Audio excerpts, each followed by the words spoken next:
21 objectifs sur un an, ça fait peut-être un peu beaucoup. Salut, moi c'est Evie et si tu ne me connais pas encore, bienvenue sur cette chaîne, c'est la deuxième vidéo et aujourd'hui on va parler d'objectifs. Alors je suis pas tout à fait comme les autres en termes de planification d'objectifs parce que je ne les mets pas ni à la rentrée ni au 1er janvier, je les mets à mon anniversaire. Donc je calcule mes objectifs sur mon année, entre guillemets. Là, ce que tu peux voir là, c'est tous mes objectifs jusqu'à mes 37 ans, parce que je sais, je les fais pas, mais j'ai 36 ans, et j'avais prévu de faire tout ça. Mon anniversaire étant mi-novembre, il s'est déjà passé beaucoup de mois, et je pense que tu peux voir que peu de choses sont cochées. On va faire le tour vite fait. Sur le tableau, il y a un petit code couleur. On va commencer en haut en bleu, on a perdre 20 kg, faire un 5 km et faire un 10 km. J'aurai une vidéo totalement dédiée sur ces 3 points, mais je vous en parle très vite ici. Les 20 kilos, c'est pas très bien parti pour le moment, mais on va essayer de les atteindre, ou en tout cas de s'en rapprocher le plus possible. Faire un 5 km, concrètement, officieusement, c'est bon, mais je devais faire une course officielle pour les valider et elle a été annulée à cause de la canicule. Mais en ce moment, je fais minimum 5 km pour chaque session de course à pied que je fais, donc officieusement c'est bon. Et pourquoi je dis que je fais minimum 5 km, c'est parce que je suis en train de m'entraîner pour le 10 km qui est censé arriver fin octobre, début novembre à peu près, donc vraiment juste avant mon anniversaire pour valider les 10 km, j'espère, et en tout cas je bosse pour, mais je vous en parle très vite dans une autre vidéo. Après on a tout ce qui est un petit peu créatif en vert, je vais vous les lire. On a écrire une nouvelle par mois, faire un sac de voyage avant que je parte en voyage, faire une illustration par mois, lire un livre par mois, broder la roue de l'année et faire du scrapbooking des anciennes éditions du FEFS. Donc c'est un festival de cinéma sur Strasbourg et je les fais tous et je tiens un journal dessus. Je vous les montrerai aussi bien sûr.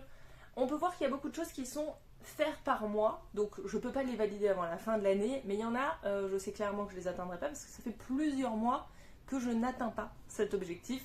Je ne vous le dirai pas ici, vous le verrez dans les vlogs. Mais je sais déjà que sur cette liste, il y a des choses qui n'arriveront pas. Pour le sac, il est déjà fait. Je vous mets une petite photo ici. Je l'aime vraiment beaucoup. En plus, il est imperméable. Et le dessin, c'est moi qui l'ai fait en me basant sur une illustration d'internet. Donc, j'aime vraiment beaucoup. Et le reste, eh ben, je vous le montrerai. Mais lire un livre par mois, on en parlera aussi. Voilà. Après, on a tout ce qui est voyage et compte Instagram. On a faire un voyage en Italie, c'est fait, je suis plutôt contente, j'ai découvert l'Italie comme ça. Je vous mets pêle-mêle, hop, quelques photos que j'ai prises ici, comme ça vous pouvez en profiter aussi.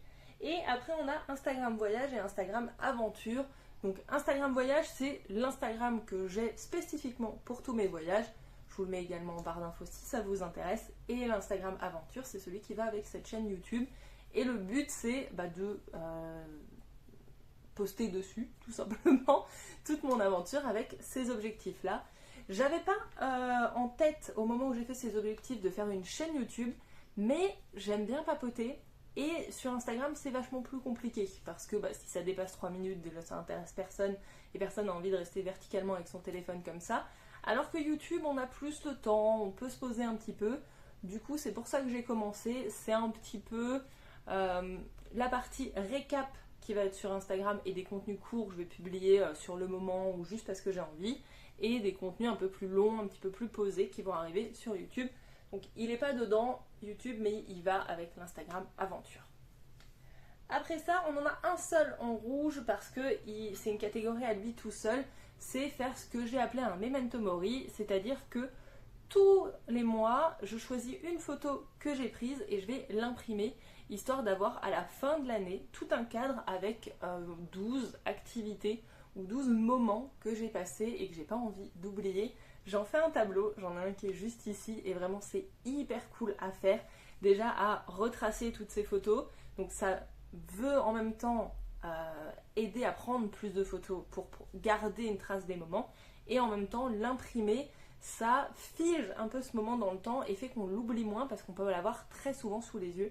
Et j'aime beaucoup ça. Donc ça, je suis en train de le faire. Il sera validé à la fin de l'année. Mais en tout cas, c'est quelque chose que j'ai déjà fait l'année dernière et que j'aime beaucoup et que je vais continuer à faire, je pense.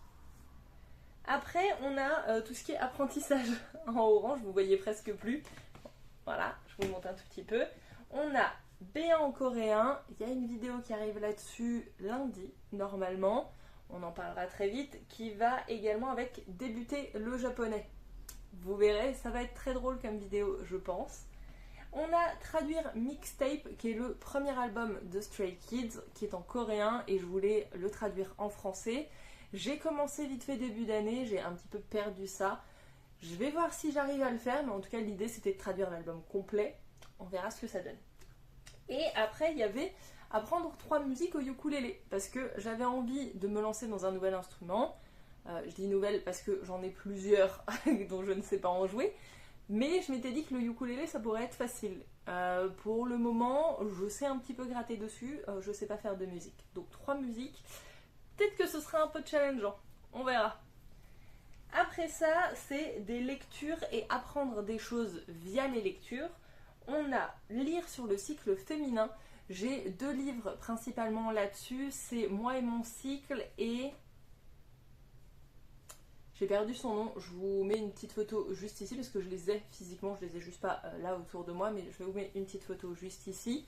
L'idée c'est d'en apprendre plus sur le cycle féminin. Étant une femme, je trouve ça assez intéressant et assez important de connaître son propre corps, même si c'est un petit peu tard vu l'âge que j'ai maintenant, mais vaut mieux tard que jamais, donc je vais lire ça et je vais voir ce qu'il en est.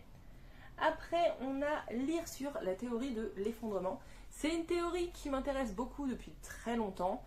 J'ai commencé à lire, j'ai 3 livres, il me semble, sur le sujet. J'en ai déjà lu un. On va lire les 2 autres et faut juste pas déprimer. Quand on lit, il faut vraiment juste pas déprimer. Et après, on a lire la roue de l'année. Donc ça, c'est un manuel un petit peu Wicca. Mais je suis très intéressée par la roue de l'année par rapport au cycle des saisons et à la saisonnalité qu'on avait, entre guillemets, à l'époque. C'est-à-dire de découper un petit peu plus les saisons que maintenant par rapport aux influences que la météo, le soleil, la lune ont sur la Terre. Donc je suis très intéressée de ça. Je ne suis pas forcément dans le côté mystique Wicca, mais donc je suis intéressée par en apprendre plus sur le cycle de notre planète, on va dire. Donc voilà, tout ça comme objectif, ça fait beaucoup. J'avoue que quand je les ai écrits la première fois en novembre, je me suis dit ah oui, quand même.